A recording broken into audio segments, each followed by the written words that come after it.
नमस्ते. आज मी ज्वारीचा पुलाव करते. पहिला आपण गॅस पेटवूया. कुकर ठेवला आहे. आज कुकरमध्ये करते. तेल टाकलं. 1-2 मोठे चमचे तेल टाकायचं. जिरं टाकलं 1 चमचाभर. थोडीशी राई. आता हे खडे मसाले घेतलेत. तेजपत्ता, 3-4 लवंग, दालचिनी, काळी मिरी, मोठी वेलची, हिरवी वेलची आणि मिरची, कांदा. आता हे पहिले आपण टाकूया.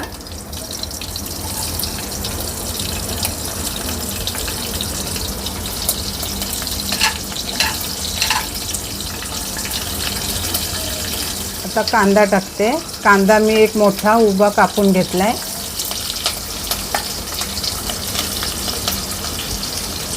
कांदा लाल होऊन द्यायचा.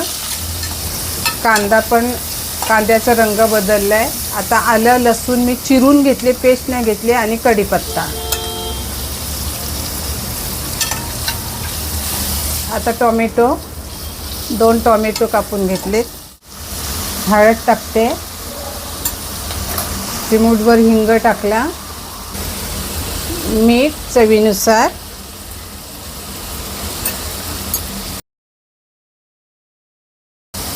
आता एक कोथिंबीर आणि पुदिना. आता ही ज्वारी आणि मटकी भिजत टाकली होती मी रात्री, ती आता ह्याच्यामध्ये टाकते.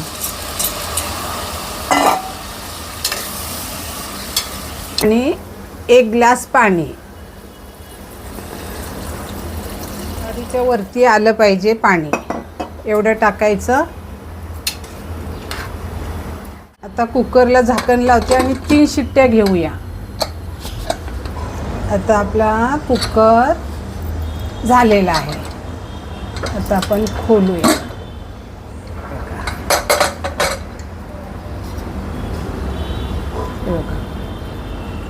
आपला ज्वारी आणि मटकीचा पुलाव तयार आहे. मी 3 शिट्ट्या बोलली होती, पण मला 6-7 शिट्ट्या काढायला लागल्या. ज्वारी चांगली भिजली ना की लवकर शिजतो. माझी ज्वारी नीट भिजली नव्हती. पुलाव जर आवडला तर शेअर, लाईक